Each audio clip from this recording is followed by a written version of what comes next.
Assalamualaikum warahmatullahi wabarakatuh. Selamat datang di channel Pro Milenial. Jumpa lagi bersama saya Fauzi Ganim. Dan pada video kali ini saya akan mengulas sebuah berita yang saat ini sedang viral banget ya.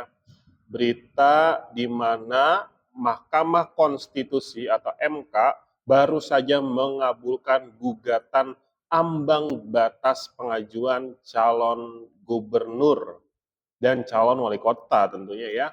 Khusus untuk Jakarta bisa 7,5%. Nah, langsung aja kita ulas dan ini cukup menggemparkan karena kenapa? Karena baru saja semalam kita mendapatkan momen khusus, yaitu momen di mana Koalisi Indonesia Maju ataupun Kim Plus itu dideklarasikan di Jakarta untuk mendukung pasangan Ridwan Kamil dan Suswono. Tentu dengan terbentuknya Kim Plus, maka tadinya peluang Anies Baswedan sudah sirna dan juga PDIP ditinggal hanya sendiri sebagai partai yang eh, tidak bisa mencalonkan calonnya di Pilkada Jakarta. Nah, MK mengabulkan sebagian gugatan yang dilayangkan oleh Partai Buruh dan Partai Gelora terkait dengan syarat pengajuan kepala daerah pada Pilkada 2024. Khusus Jakarta, ambang batas pengajuan calon gubernur itu minimal 7,5% dari yang sebelumnya 20%. Dalam putusan sidang di Gedung MK Jakarta Pusat Selasa 20 Agustus hari ini, Hakim MK menyetujui sebagian gugatan yang diajukan oleh Partai Buruh dan Partai Gelora terhadap Undang-Undang Pilkada khususnya pada pasal 40 ayat 3 Undang-Undang Pilkada. Dalam gugatan perkara nomor 60 PUU 22/2024, MK memutuskan partai atau gabungan partai peserta pemilu dapat mengajukan calon kepala daerah kendati tidak punya kursi DPRD. Nah, ini menarik ya, di mana sebelumnya setiap yang mau mencalonkan diri sebagai calon kepala daerah wajib harus memiliki kursi di DPRD.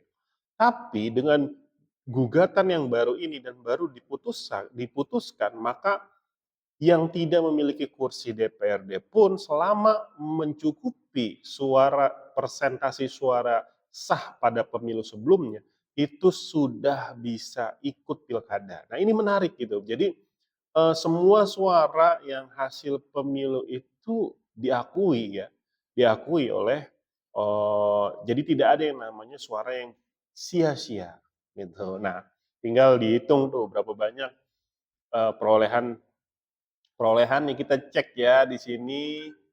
Sedikit saya tadi udah membaca bahwa ada beberapa syarat untuk bisa mengusulkan calon gubernur dan calon wakil gubernur. Yang pertama, bagi yang jumlah penduduknya dari daftar pemilih tetap mencapai 2 juta jiwa, maka gabungan partai politik peserta pemilu harus memperoleh suara sah sedikitnya 10% di provinsi tersebut. Itu ya.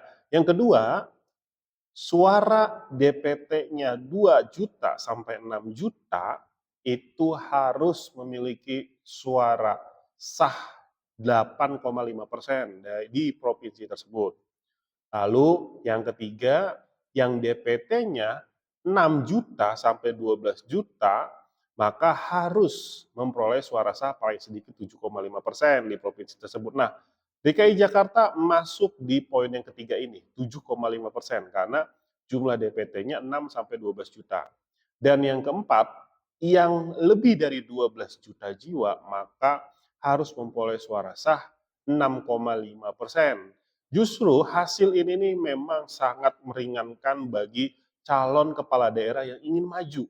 Yang pertama, tidak harus dari jumlah kursi di DPRD. Yang kedua, tidak harus 20%. Karena kalau 20% itu pasti besar banget. Dan dengan adanya syarat ini, maka membuka ruang bagi banyak calon kepala daerah yang tadinya sulit mendapatkan tiket bisa berlaga di pilkada karena syaratnya itu lebih ringan dari yang sebelumnya ya. Lalu juga ada syarat pengajuan bupati dan wali kota. Yang pertama, yang memiliki jumlah DPT lebih dari 250 juta jiwa, maka 10%.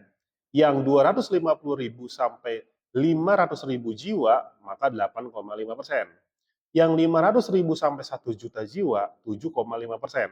Sedangkan yang terakhir, di atas 1 juta jiwa, seperti misalkan Kota Depok, Kabupaten Bekasi, Kota Bekasi, itu 6,5%. Nah, ini tapi tetap masih sangat sangat ringan dibandingkan undang-undang sebelumnya, di mana harus 20% jumlah kursi dan yang memiliki kursi saja, ya. Sedangkan partai-partai yang tidak lolos di DPRD itu nggak dihitung suaranya. Nah, sedangkan ini dihitung. Jadi MK kali ini mengabulkan eh, syarat untuk pencalonan yang sangat meringankan bagi siapapun yang ingin maju sebagai kepala daerah di daerah masing-masing. Oke, itu aja ulasan berita terkini terkait dengan Mahkamah Konstitusi dari channel Pro Milenial. Sampai bertemu lagi di video berikutnya. Assalamualaikum warahmatullahi wabarakatuh.